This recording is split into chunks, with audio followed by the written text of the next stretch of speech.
केंद्रीय वित्त मंत्री निर्मला सीतारमण ने शनिवार को देश का आम बजट पेश किया। अब की बार के बजट में केंद्र सरकार ने टैक्स की व्यवस्था में बड़े बदलाव किए हैं। इसे नया टैक्स रिजीम कहा गया है। इस रिपोर्ट में हम आपको बताएंगे कि इस नए टैक्स रिजीम में क्या क्या नया है और यह आम लोगों पर कैसे प्रभाव डालेगा।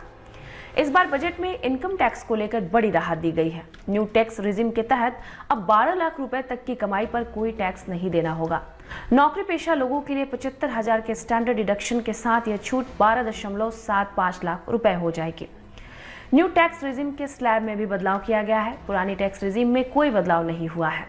हालांकि नए टैक्स रिजीम में 12 लाख रुपए तक की छूट इनकम टैक्स एक्ट की धारा 87A के तहत दी गई है। यानी नई टैक्स रिजीम के तहत 12 लाख तक की सालाना कमाई करने पर 4 से 8 लाख रुपए तक लगने वाले 5% टैक्स और 8 से 12 लाख की कमाई पर लगने वाला 10% टैक्स सरकार माफ कर देगी। इससे टैक्स पेयर को 60,000 रुपए का फायदा होगा। मतलब ये है कि अगर किसी की कमाई सालाना 12 लाख रुपए से ऊपर होती है तो उसकी टैक्स की कैलकुलेशन में 4 से 8 लाख पर 5% टैक्स और 8 से 12 लाख रुपए पर 10% टैक्स भी जोड़ा जाएगा। वहीं सरकार अगले हफ्ते नया इनकम टैक्स बिल लाएगी। अब जानिए कि इनकम टैक्स या टैक्स को लेकर 8 बड़े बदलाव क्या क्या हुआ है। रेंट से होने वाली इनकम पर TDS छूट दोगुनी, यानी कि रेंट से होने वाली इनकम पर TDS की सीमा 2.4 लाख से बढ़ाकर 6 लाख की गई है। यानी अब 6 लाख रुपए तक के सालाना किराए पर TDS नहीं काटा जाएगा।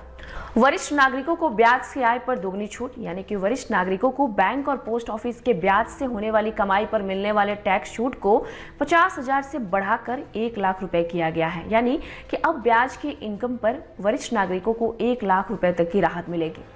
पिछले 4 साल के रिटर्न फाइल कर सकेंगे, यानी कि पुराने इनकम टैक्स रिटर्न फाइल करने की सीमा 2 साल से बढ़ाकर अब 4 साल कर दी गई है। यानी कि यदि किसी करदाता ने अपना रिटर्न गलत फाइल किया हो या फिर फाइल करना रह गया हो तो अब इस गलती को वो 4 साल के अंदर अपडेटेड रिटर्न फाइल करके ठीक कर सकेंगे। 2 घर पर मिलेगा सेल्फ ऑक्यूपाइड हाउस का फायदा, यानी कि बजट में सेल्फ ऑक्यूपाइड हाउस पर टैक्स राहत दे दी गई है। इसका मतलब साफ है कि अगर आपके पास 2 घर है और आप दोनों घरों में रहते हैं तो अब आप दोनों संपत्तियों पर टैक्स का फायदा ले सकेंगे, जबकि पहले टैक्स राहत सिर्फ एक सेल्फ ऑक्यूपाइड हाउस में मिला करती थी। अगले हफ्ते हम आपको बता दें कि नया इनकम टैक्स बिल आने वाला है। सरकार अगले हफ्ते नया इनकम टैक्स बिल लाएगी। इसमें इनकम टैक्स सिस्टम को ज़्यादा आसान और पारदर्शी बनाया जाएगा। इसका मकसद टैक्स पेयर्स को बेवजह नोटिस और परेशानियों से बचाना है। इसके साथ ही KYC प्रक्रिया भी आसानी से की जाएगी, जिससे बैंक और अन्य वित्तीय कामों में काम कागजी झंझट होगा। पैन नंबर ना होने पर टैक्स ज़्यादा लगेगा, यानी कि TDS और TCS का उपयोग आमतौर पर सामान बेचने के दौरान किया जाता था। इससे कस्टमर और दुकानदार दोनों को कई तरह की परेशानी होती थी। वित्त मंत्री ने इससे TDS हटाने का ऐलान किया है। ये भी कहा है कि ऊंची दरों पर TDS उन्हीं मामलों में लगाया जाएगा जिनका पैन नंबर नहीं होगा। पढ़ाई के लिए 10 लाख रुपए तक विदेश भेजने पर टैक्स नहीं लगेगा, यानी कि विदेश में पढ़ाई के लिए पैसा भेजने पर टैक्स कलेक्टेड एट सोर्स यानी कि TCS की लिमिट अब 10 लाख रुपए कर दी गई है। अभी कोई व्यक्ति विदेश में पैसा भेजता है या रकम 7 लाख रुपए से अधिक होती है तो उस पर TCS लगता है। हालांकि ये छूट आपको तभी मिलेगी जब ये पैसा किसी फाइनेंशियल ऑर्गेनाइजेशन जैसे बैंक आदि से लोन लिया गया हो।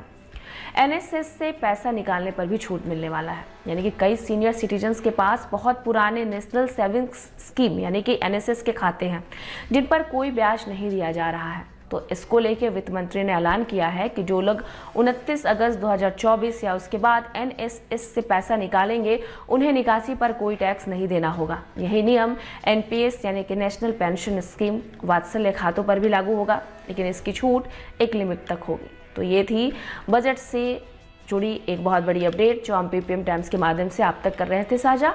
आगे देश दुनिया की खबरों के लिए आप देखते रहिए PPM टाइम्स। मैं थी आपके साथ सृष्टि।